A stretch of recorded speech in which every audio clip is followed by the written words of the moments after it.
कि आने वाले समय में लोकसभा और विधानसभा के चुनाव भी वही लड़े जो ग्रेजुएट हो। ईडब्ल्यूएस को इसमें जगह देने की, उसको लेके कभी कोई चर्चा नहीं हुई। 2% वोट, ये जो मार्जिनल वोट है जिन्होंने इस तरफ बिठाया है, ये कौन लोग हैं? ग्राम सभाओं को आप लोगों ने कमजोर कर दिया। आज के समय में तमाम जो लोग हैं, जो मल्टीनेशनल कंपनीज है या कोई भी छोटा मोटा कोई होता है, तो एनओसी तक ग्राम सभा से नहीं ली जाती। की बात करते हैं, स्वच्छता के नाम पे किस तरीके से घोटाले हो रहे हैं, आप अगर धरातल पे जाके देखेंगे, रामसर मामेरो बियान मां पुरुषनाली तो भूखा रे भूखा हाल भी थे, अगर नहीं दे पाओ तो साहब वो लोग की जा है, वो लोग किसके पास जाएंगे? को भी बधाई देना चाहूंगा कि उन्होंने भी अभी 12वीं पास की है, एमए पास की है।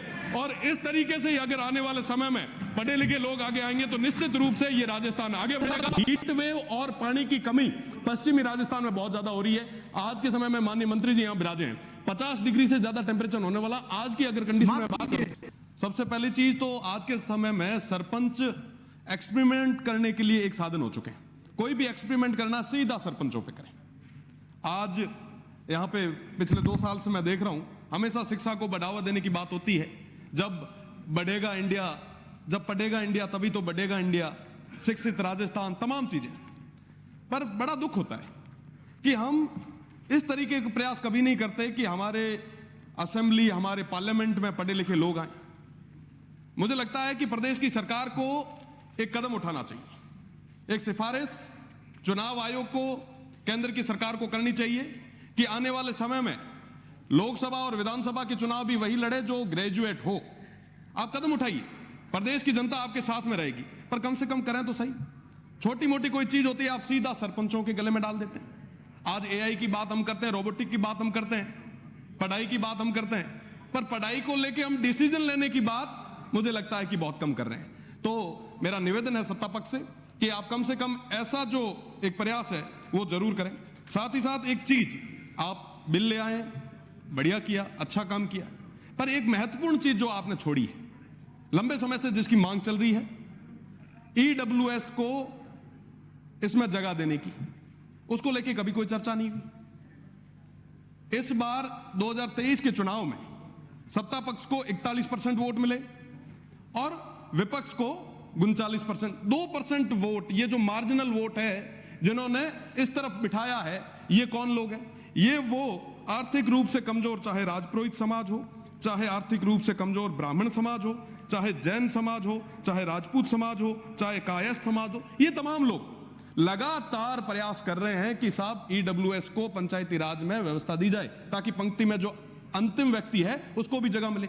आज सब पैसे वाला आदमी तो बड़े धड़ल्ले से चुनाव लड़ता है, क्या आपको नहीं लगता कि उनको हमें जगह देनी चाहिए? तो मुझे लगता है कि आप, अगर केंद्र को लंबे समय से मांग चल रही है, संसदीय कार्य मंत्री जी पता नहीं क्यों इस मामले में ज्यादा इंटरेस्ट, रुचि नहीं दिखा रहे हैं। मुझे लगता है कि अगर देंगे, 100 से ज्यादा विधायकों ने लिख के दिया है, तो एक बड़ा मैसेज जो है वो जाएगा। मैं भी आपको सोचना चाहिए, ग्राम सभाओं को आप लोगों ने कमजोर कर दिया। आज के समय में तमाम जो लोग हैं, जो मल्टीनेशनल कंपनीज है या कोई भी छोटा मोटा कोई होता है, तो एनओसी तक ग्राम सभा से नहीं ली जाती है, ग्राम पंचायतों से नहीं ली जाती। तो उसके बारे में सोचने की जरूरत है। साथ ही साथ विगत 17 सालों में अल्प मानदेय पर कार्यरत पीड़ित और शोषित नरेगा संविदा कर्मचारियों, विद्यालय सहायक, पंचायत शिक्षकों को स्थायीकरण पर कर चुनावी संकल्प में जो आपने एक जो वादा किया था, मुझे लगता है कि उनको अगर आप नियमित करेंगे तो उसका बड़ा फायदा होगा।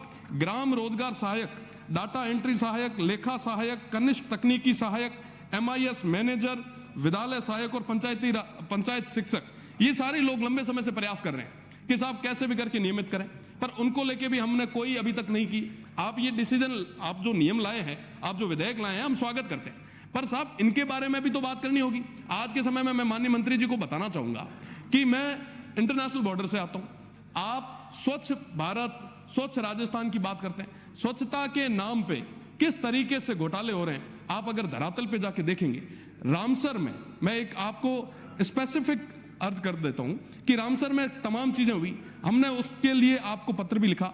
आप इन तमाम चीजों में देखिए, जनता का पैसा है, वो जनता के हित के लिए लगना चाहिए। आज के समय में इन विषयों पे बात होगी तो इससे जो रिजल्ट है वो हमें देखने को मिलेगा। साथ ही साथ ईडब्ल्यूएस की मांग साहब 100 से ज्यादा विधायक लिख चुके हैं, क्यों आज तक पूर्ति नहीं हो पाई? तमाम लोगों को वरीयता देने की जरूरत है। वो 2% लोग जिन्होंने आपको सत्ता में बिठाया है, क्या उनकी बात नहीं मानी जाइए? आज रे समय में ना मामेरो बियान महापुरुषों नाली तो ही भूखा रे भूखा हाल भी थे, अगर नहीं दे पाओ तो साहब वो लोग के जा है, वो लोग किसके पास जाएंगे साहब।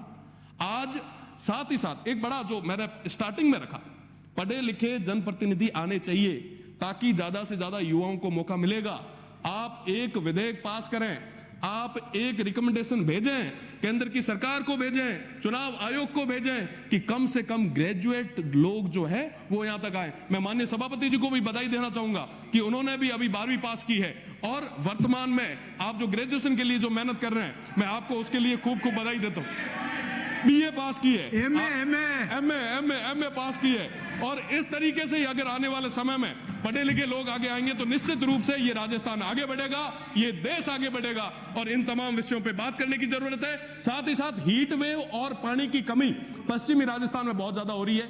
आज के समय में माननीय मंत्री जी यहां विराजे हैं, 50 डिग्री से ज्यादा टेम्परेचर होने वाला। आज की अगर कंडीशन में बात करूं, हाँ मैम एक ही मिनट में माननीय, 40 डिग्री से ज्यादा टेम्परेचर कल का था और दिन ब दिन ये बढ़ेगा।